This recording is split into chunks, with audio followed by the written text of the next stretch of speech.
Selamat pagi, Bapak, Ibu, dan saudara sekalian.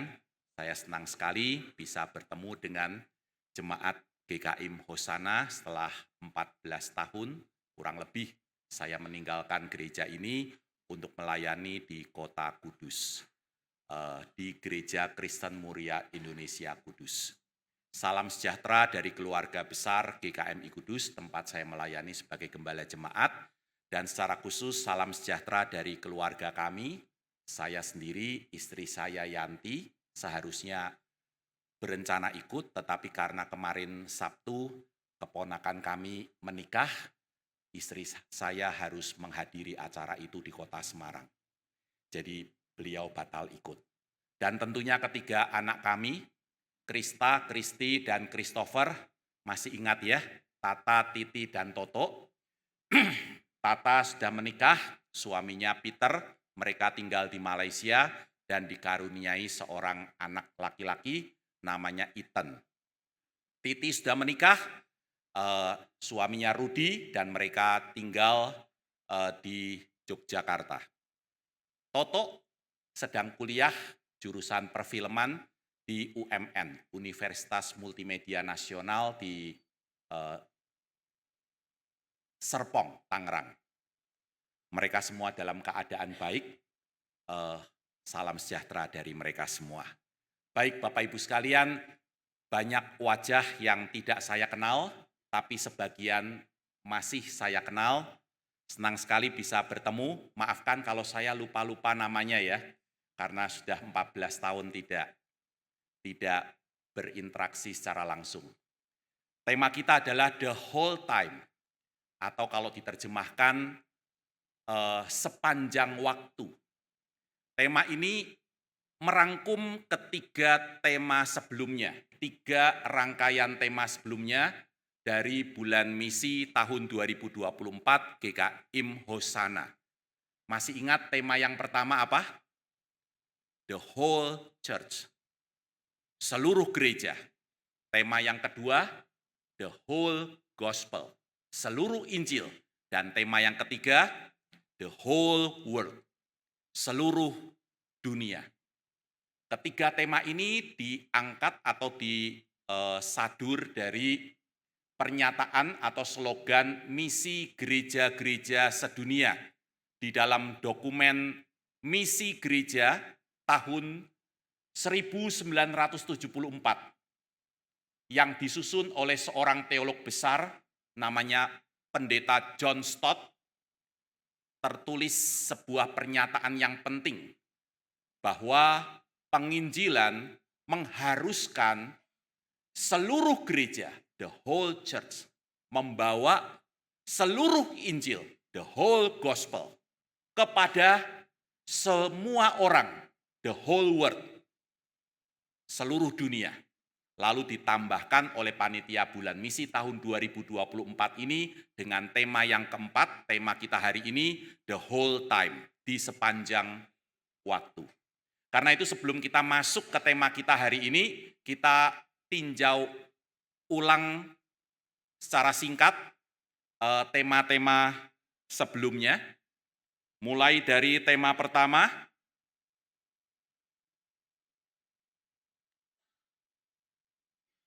the whole church.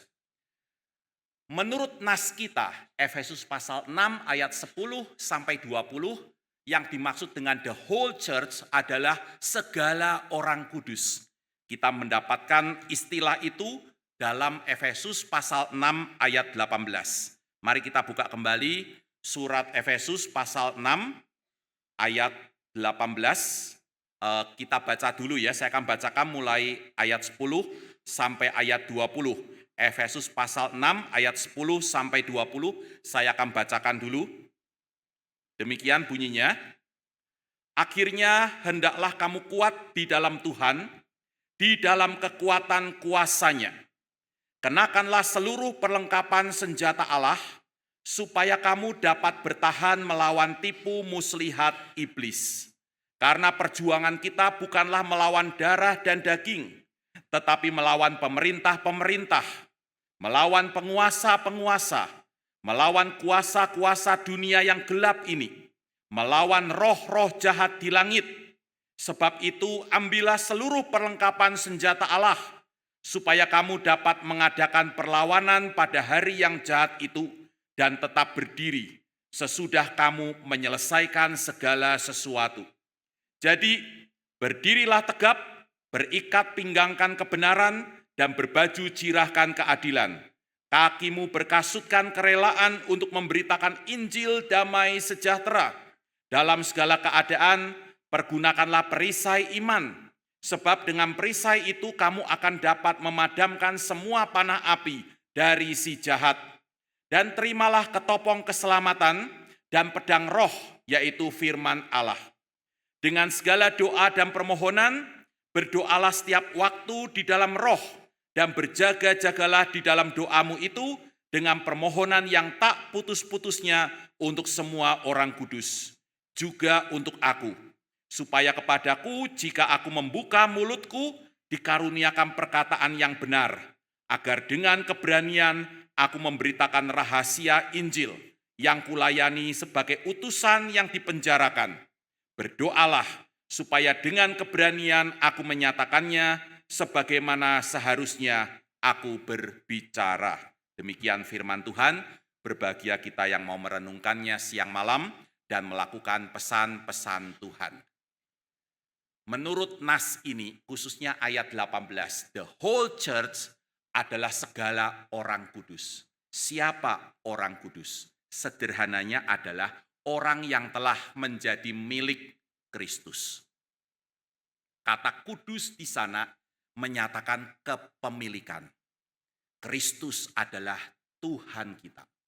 Kita adalah miliknya. Semua orang kudus adalah semua orang yang telah menerima manfaat dari karya pengorbanan Kristus di kayu salib. Semua orang yang oleh imannya kepada Kristus telah ditebus, dimerdekakan dari kuasa dosa dan kematian. Artinya, semua orang percaya. Dan itu dinyatakan oleh Rasul Paulus dalam surat Efesus, khususnya dalam nas kita hari ini, dengan kata ganti kamu atau kalian. Dan kata ini mendapatkan penekanan khusus. Kita bisa jumpai itu di ayat 10, 11, 13, 15, 16, dan 18. Berulang kali untuk menekankan bahwa tugas mempersaksikan Injil kasih karunia Tuhan itu bukan hanya bagian dari kelompok tertentu di dalam gereja. Para pendeta, penginjil, penatua, dan diaken. Tetapi semua anggota atau warga gereja. Di segala usia. Apapun keadaan mereka. Yang masih sehat maupun yang sudah sakit atau sakit-sakitan. Semua yang muda sampai yang paling tua. Tadi dalam kebaktian pertama ada anggota jemaat yang usianya mencapai 95 tahun. Termasuk orang seperti itu, ya. Juga dengan kata aku, artinya Rasul Paulus adalah bagian dari segala orang kudus. Gelar kerasulannya tidak menjadikannya lebih istimewa daripada yang lain di dalam mengemban tugas kesaksian. Dan yang ketiga adalah kata kita, semua orang percaya, terangkum di dalamnya. Itu yang dimaksud dengan the whole church. Semua orang percaya, atau kalau kita mau bicara dalam konteks GKIM Hosana, semua anggota gereja ini, the whole church. Gereja bukan terutama bangunannya, tetapi persekutuan orang-orang yang ada di dalamnya. Tema kedua kita adalah the whole gospel. Menurut nas kita, Efesus pasal 6 ayat 10 sampai 20, yang dimaksud dengan the whole gospel adalah Injil damai sejahtera. Itulah seluruh Injil. Atau terjemahan lainnya adalah Injil perdamaian. Dari kata Yunani, to euangeliou, tes eirenes, the gospel of peace. Kita jumpai istilah itu di ayat 15. Efesus pasal 6 ayat 15, di sana Paulus berkata, kakimu berkasutkan kerelaan untuk memberitakan Injil damai sejahtera atau Injil perdamaian. Yang dimaksud dengan perdamaian di sana adalah masalah relasi. Injil itu tentang relasi, tentang hubungan, dan itu dilambangkan oleh salib Kristus. Ada dua palang yang membentuk salib Kristus. Palang yang vertikal ke atas dan palang yang horizontal ke samping. Palang yang vertikal melambangkan relasi manusia dengan Allah Sang Pencipta. Oleh kematian Kristus, kita orang berdosa didamaikan dengan Allah. Relasi kita dipulihkan. Lalu palang yang horizontal melambangkan relasi kita dengan sesama manusia. Satu terhadap yang lain. Oleh karya kematian Kristus, kita dipersatukan menjadi satu tubuh. Tubuh Kristus. Satu keluarga. Keluarga Allah. Familia Dei. Karena itu saya ingin ulang dulu waktu saya masih menjadi gembala jemaat di tempat ini, saya ajak jemaat untuk selalu mengingat bahwa kita semua adalah bersaudara. Kalau orang itu jauh lebih tua dari saya, dia adalah opa oma saya, kakek nenek saya. Kalau dia lebih tua dari saya, dia adalah ayah ibu saya, papa mama saya. Atau kalau dia lebih tua tapi usianya tidak jauh berbeda, dia kokoh saya, cici saya. Cik Sukfei itu cici saya. Kalau dia lebih muda, dia adik saya. Kalau dia lebih muda lagi, dia anak saya, putra dan putri saya. Kalau dia jauh lebih muda, dia cucu saya. Itulah gereja. The whole gospel bicara tentang relasi. Kita lihat di dalam Efesus pasal 2 ayat 14 sampai 16. Di situ kita berjumpa dengan the whole gospel. Jadi kalau Bapak Ibu mau tanya apa itu seluruh Injil, baca Efesus pasal 2 ayat 14 sampai 16, saya akan bacakan. Karena dialah yaitu Kristus, damai sejahtera kita, yang telah mempersatukan kedua pihak dan merobohkan tembok pemisah, yaitu perseteruan. Dua pihak di sini adalah Yahudi dan bukan Yahudi. Lambang perseteruan antar manusia. Sebab dengan kematiannya sebagai manusia, ia telah membatalkan hukum Taurat dengan segala perintah dan ketentuannya, untuk menciptakan keduanya, Yahudi dan bukan Yahudi, menjadi satu manusia baru di dalam dirinya, di dalam diri Kristus. Dan dengan itu mengadakan damai sejahtera, dan untuk memperdamaikan keduanya di dalam satu tubuh dengan Allah melalui salib, dengan melenyapkan perseteruan pada salib itu. Itulah the whole gospel. Relasi kita dengan Allah dan relasi kita satu terhadap yang lain. Tidak bisa hanya salah satu palang yang menjadi lambang kekristenan. Kalau kita cuma pilih salah satu palang, relasi kita baik satu sama lain, tapi kita nggak punya relasi yang baik dengan Allah. Itu bukan the whole gospel. Atau sebaliknya, kita merasa punya relasi yang baik dengan Allah. Kita rajin berdoa, kita rajin baca Alkitab dan sebagainya. Kegiatan-kegiatan gereja kita ikuti, tapi kita tidak punya relasi yang baik. Suami dan istri sering kali bertengkar. Orang tua dan anak sering kali berselisih dan salah paham. Saudara-saudari bersaing dengan tidak sehat. Itu artinya kita tidak memiliki dan belum menghayati the whole gospel. Kalau sampai hari ini kita masih belum mau mengampuni orang yang telah melukai dan menyakiti hati kita, kita belum menghayati the whole gospel. The whole gospel itu nyata ketika Yesus di atas salib. Sementara orang-orang menghujatnya, mencelanya, menyumpahinya, dia berkata, "Ya Bapa, ampunilah mereka, karena mereka tidak tahu apa yang mereka perbuat." That is the whole gospel. Jelas, itu tema kedua kita. Tema ketiga kita adalah the whole world. Dalam nas kita, Efesus pasal 6 ayat 10 sampai 20, the whole world adalah semua orang. Dilukiskan dengan istilah darah dan daging. Artinya manusia yang fana. Termasuk orang-orang yang hatinya dikuasai iblis.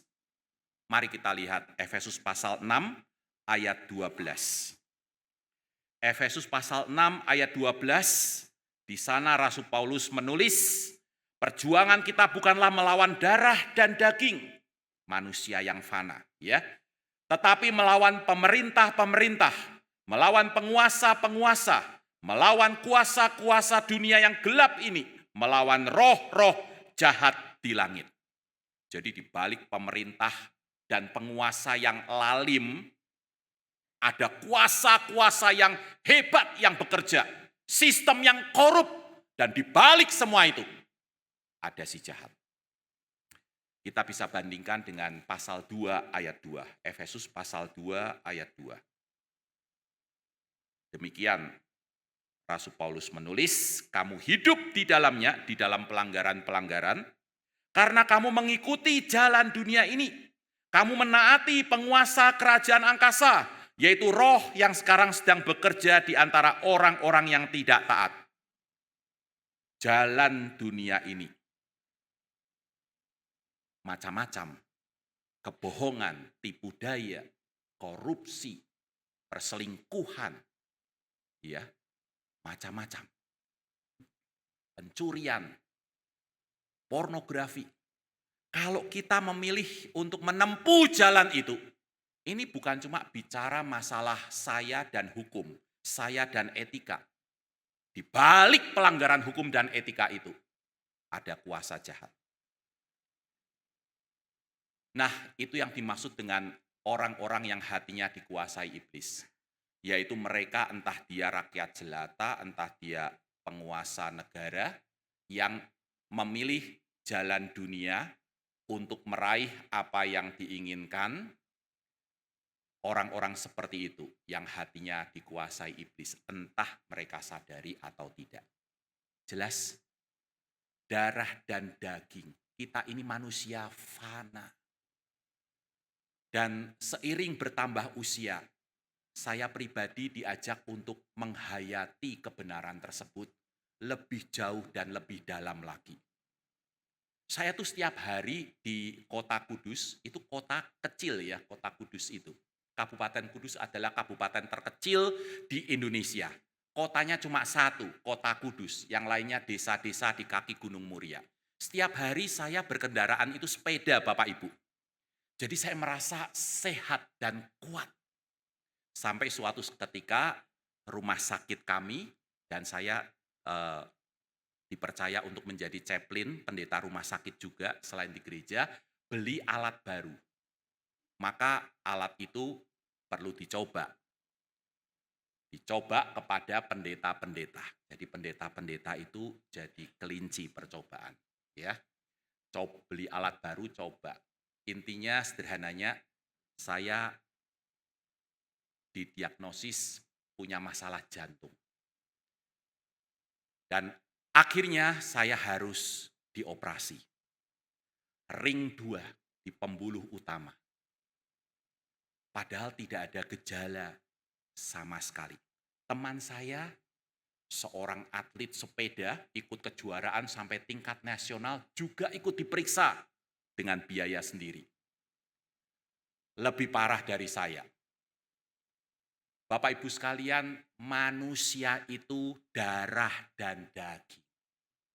Kita ini rentan dan tempuh.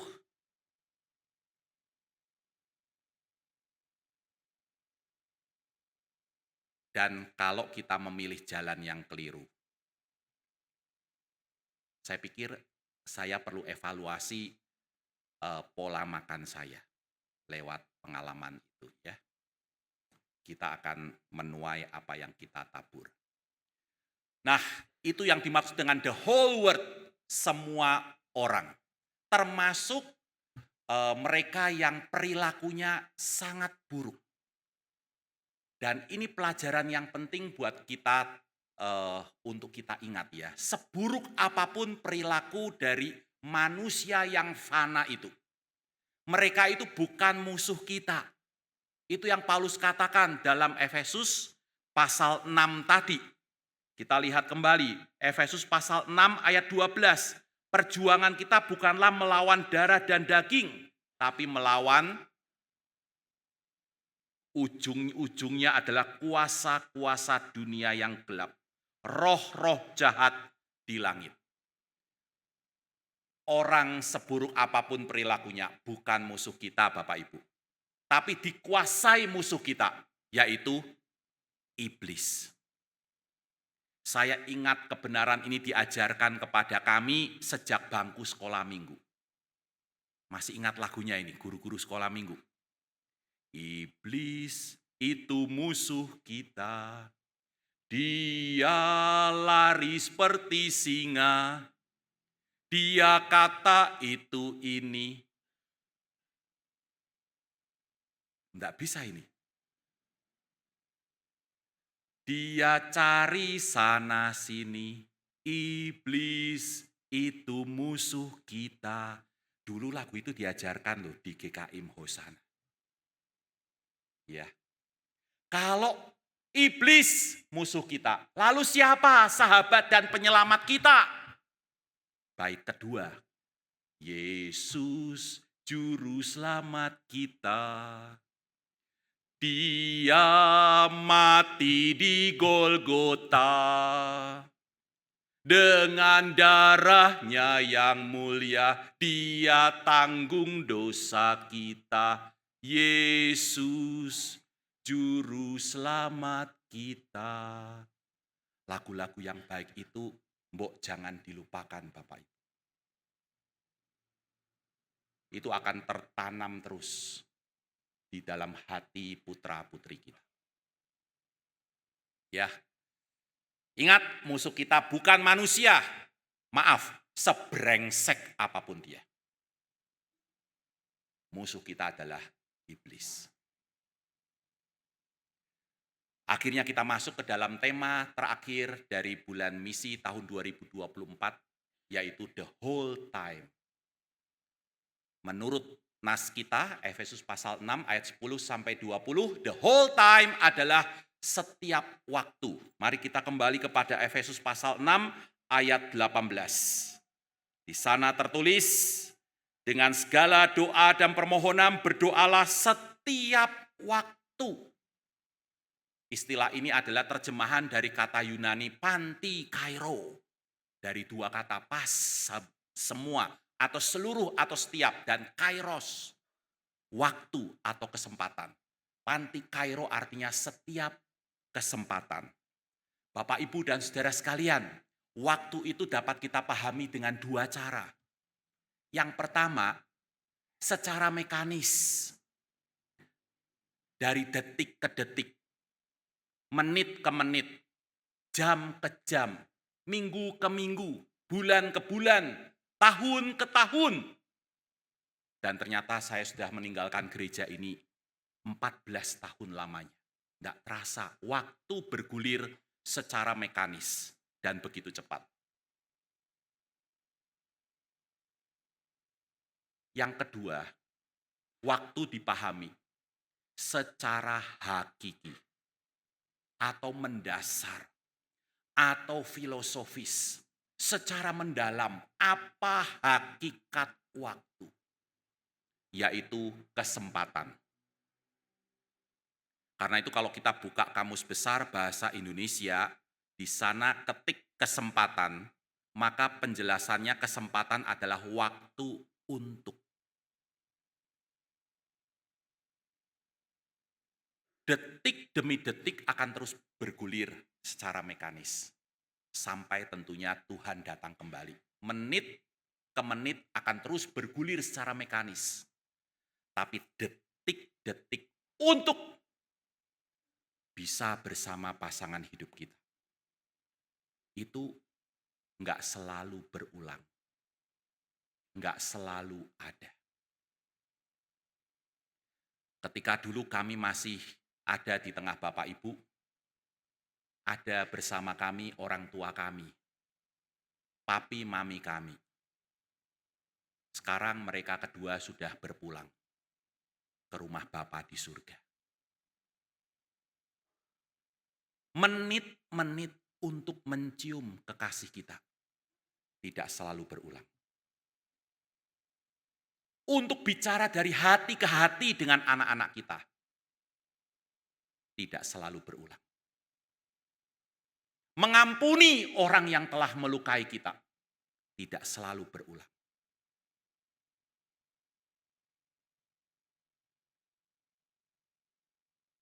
Saat-saat saya bicara dengan jemaat GKIM Hosana hari ini, belum tentu terulang lagi.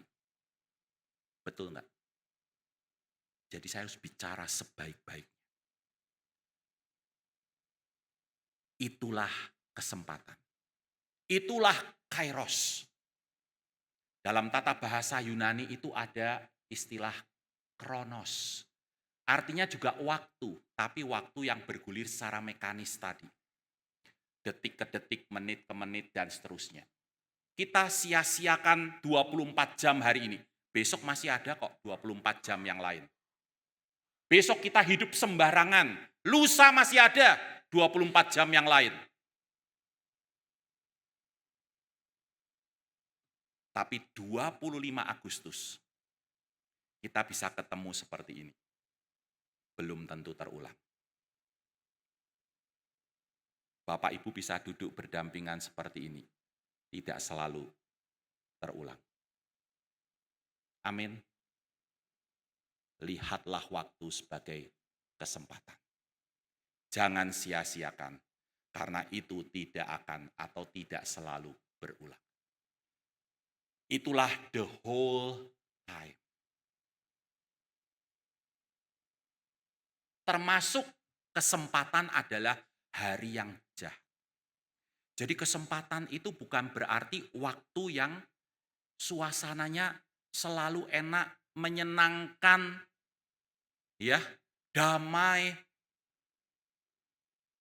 Rasul Paulus berkata, termasuk dalam kesempatan itu adalah hari yang jahat. Atau kalau kita mau bandingkan dengan Efesus pasal 5 ayat 16, di sana Rasul Paulus berkata bahwa hari-hari ini adalah jahat, artinya semua hari jahat. Padahal sejak kecil kita diajari bahwa semua hari itu harinya Tuhan. Betul enggak? Ada lagunya lagi, ya. Hari ini harinya Tuhan, harinya Tuhan. Dan ada variasinya. Hari Senin, hari Selasa, harinya Tuhan, harinya Tuhan. Terus gimana? Hari Rabu, hari Kamis, harinya Tuhan, harinya Tuhan. Hari Jumat, harinya Tuhan. Hari Sabtu, harinya Tuhan. Hari Minggu, semua hari, harinya Tuhan. Gereja mengajarkan semua hari, harinya Tuhan. Tapi kita berjumpa pernyataan Rasul Paulus, hari-hari ini, semua hari adalah jahat. Apa artinya? Beberapa waktu yang lalu saya ajak jemaat GKMI Kudus untuk menggali Efesus pasal 5 ayat 16. Dan ini jawaban mereka. Kenapa hari-hari ini disebut jahat oleh Rasul Paulus? Sebagian menjawab Karena realitas kejahatan ada di sekitar kita setiap hari. Dan itu kadang tidak masuk akal. Yang sedang viral belakangan ini, ada pendeta yang tega menyiksa istrinya. Padahal pendeta itu dikenal sebagai pendeta yang sangat berwibawa, sangat karismatis, punya karunia menyembuhkan, tapi menyiksa istrinya sampai begitu sadis. Ya, realitas kejahatan. Teman-teman kita suka berbohong. Dan kita terdorong untuk ikut-ikutan. Maka hari-hari ini disebut jahat. Karena realitas kejahatan itu mendorong kita untuk ikut-ikutan. Sebagian yang lain menjawab karena setiap hari selalu ada pencobaan yang mendorong kita untuk jatuh ke dalamnya. Setiap hari iblis nggak pernah tinggal diam. Tadi, dia lari seperti singa, dia, iblis itu musuh kita. Dia lari seperti singa, dia kata itu ini, dia cari sana sini, kira-kira gitu ya. Jadi iblis tidak pernah tinggal diam dan kita didorong untuk jatuh. Sebagian yang lain menjawab karena kita ada dalam pengaruh sistem yang korup. Kita nggak mau nih, kita pengusaha-pengusaha Kristen nggak mau tuh menempuh cara-cara yang tidak jujur. Tapi mau bagaimana sistemnya korup. Kami terpaksa melakukan hal-hal yang tidak kami sukai. Kita didorong untuk berkompromi. Dan saya pikir jawaban jemaat benar. Mereka menghadapi langsung kenyataan ini. Hari-hari adalah jahat. Betul Bapak Ibu? Karena itu kita perlu menyadari ini. Kalau kita lengah, kita dengan mudah akan ikut arus dunia. Kalau kita waspada, kita bisa melawan. Tidak selalu menang, ya. Dan Tuhan tidak minta kita selalu menang. Tuhan minta kita setia. Tuhan nggak minta kita itu move on. Kalau kita kehilangan orang yang kita cintai, tenggelam dalam kesedihan. Kita dengar nasihat, move on, move on. Emang bisa? Nggak bisa. Papi mami kami sudah meninggal beberapa tahun yang lalu. Sampai hari ini, setiap kali ingat mereka, saya meneteskan air mata. Nggak bisa move on. Dan saya bersyukur karena Alkitab tidak pernah minta kita move on. Alkitab minta kita keep on, setia. Keep on in faith, keep on in love, keep on in hope. Amin. Setia sampai akhir. Kalau begitu, kita hidup di tengah realitas kejahatan, kita selalu berhadapan dengan pencobaan, dan kita selalu ditindas oleh sistem yang korup. Bagaimana semua orang percaya di GKIM Hosana, the whole church ini, memberitakan Injil perdamaian, the whole gospel, kepada semua orang yang belum percaya, the whole world, di setiap kesempatan, the whole time.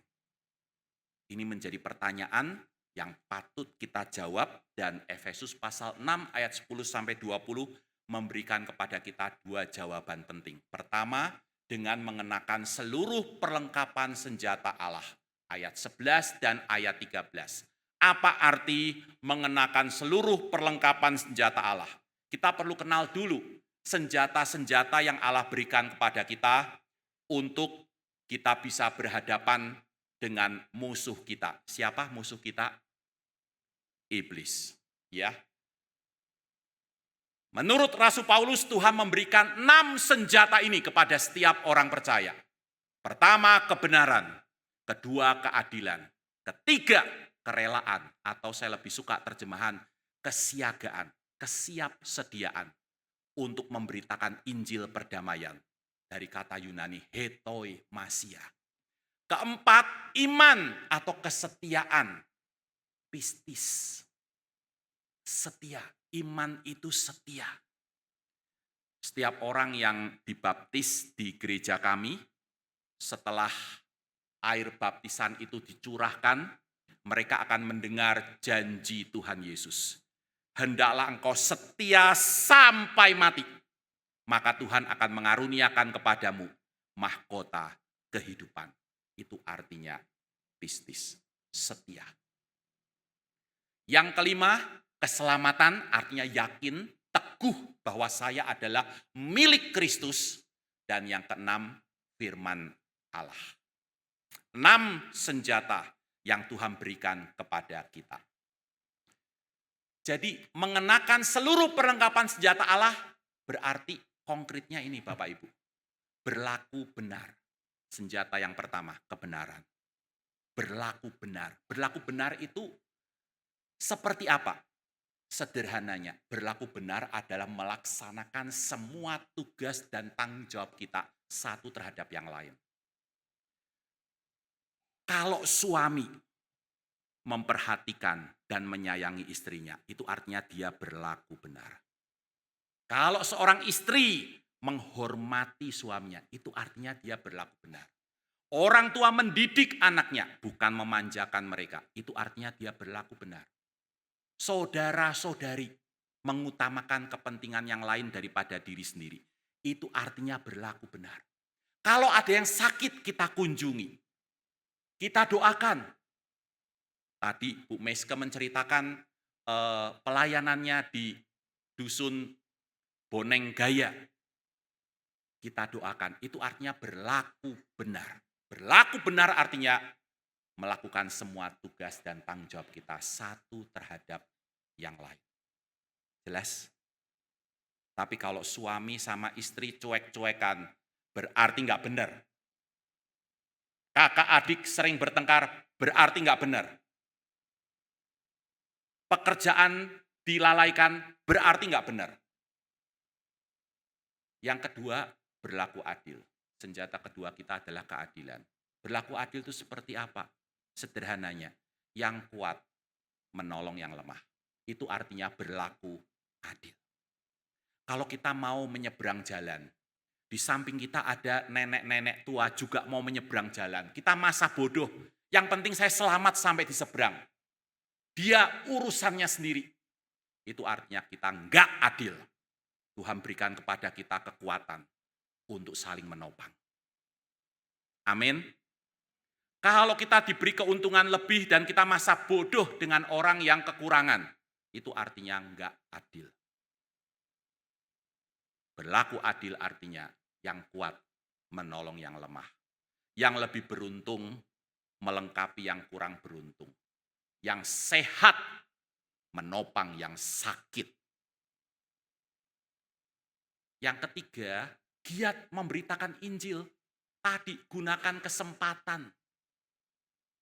Selagi masih ada kesempatan bersamanya, jangan sampai orang itu nggak dengar tentang kisah cinta Yesus yang ajaib itu. Yang keempat, setia. Setia mengikut ajaran dan teladan Tuhan Yesus sampai akhir hayat. Yang kelima, teguh apapun yang terjadi. Sehat atau sakit, beruntung atau rugi, lancar atau bermasalah. Tetap teguh, saya milik Kristus. Tidak ada yang bisa merebut saya dari tangan cinta Tuhan. Amin. Itu artinya teguh. Dan taat setiap hari. Membaca, merenungkan, dan menaati firman Tuhan. Itu semua arti mengenakan seluruh perlengkapan senjata Allah. Dan kalau kita seperti ini, iblis lari terbirit-birit. Percayalah. Yang kedua, bagaimana kita membawa Injil kepada semua orang di setiap kesempatan dengan berdoa bagi semua orang kudus. Ayat 18. Yang pertama tadi bisa kita lakukan ketika kita masih sehat dan kuat. Nanti ketika kita sudah semakin tua, semakin lemah, seperti ibu tua yang saya jumpai tadi pagi usia 95 tahun. Dia tetap datang ke gereja tapi sudah tidak bisa dengar khotbah. Sudah tidak bisa baca Alkitab. Tapi dia masih tetap bisa berdoa. Bagi semua orang kudus. Termasuk Rasul Paulus sendiri. Karena dia juga darah dan daging. Lemah dan rentan. Agar dapat memberitakan Injil dengan benar dan berani. Tidak selalu beliau berani. Dia sering kali gentar. Dia minta didoakan. Oh Bapak Ibu Saudara sekalian, sehebat apapun fisik kita, kita ini rapuh dan rentan. Sehebat apapun kecakapan kita, keterampilan kita sekaya apapun, kita terbatas. Dan saya menyadari itu belakangan ini, waktu istri saya mendampingi putri kami pertama setelah melahirkan. 1 bulan dia berada di Malaysia. Waktu dia berangkat, dia menyampaikan kekhawatirannya. Meninggalkan suaminya 1 bulan. Saya bilang enggak masalah. 2 bulan juga enggak masalah. 3 bulan juga enggak masalah. Saya bisa urus diri sendiri. Ternyata singkat cerita Bapak Ibu, 3 minggu kemudian saya masuk rumah sakit. Baru ditinggal 3 minggu dan istri saya kemudian segera pulang. Kenapa? Obat jantung selalu lupa saya minum. Saya sering kali terlambat makan. Makan pagi terlambat, kadang tidak sempat. Makan siang terlambat, makan malam terlambat, dan seringnya Indomie. Karena saya sudah capek, malas pergi lagi, malas masak yang macam-macam, dan betul 3 minggu kemudian tumbang, masuk rumah sakit. Kondisi saya kekurangan gizi.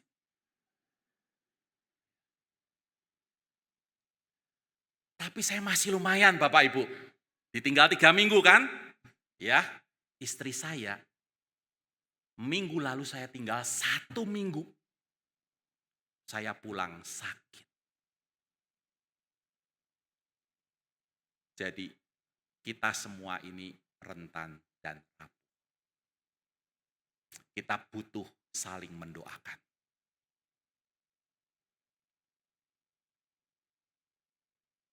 Waktu saya mau berangkat ke Bandung, saya sempat menengok seorang ibu tua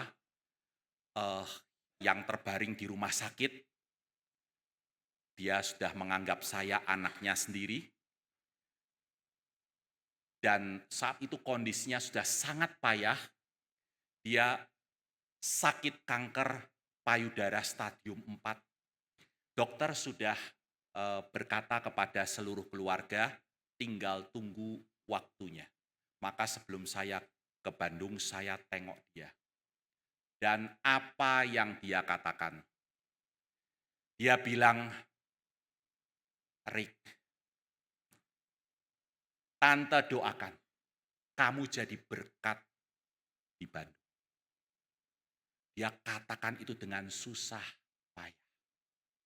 Saya percaya saya bisa berdiri di sini karena doanya. Waktu saya berangkat, saya dengar kabar beliau wafat.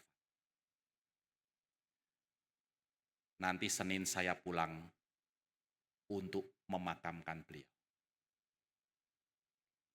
Karena itu Bapak Ibu sekalian, saya tutup dengan ini, mulai sekarang fokus doa syafaat kita harus seperti ini. Kita mohon Tuhan melakukan pemberdayaan bagi semua anggota GKIM Hosana. The whole church, semuanya diberdayakan. Untuk apa? Untuk memberitakan Injil perdamaian, the whole gospel, kepada semua orang yang belum percaya, the whole world, di setiap kesempatan, the whole time. itu harus jadi fokus doa syafaat kita.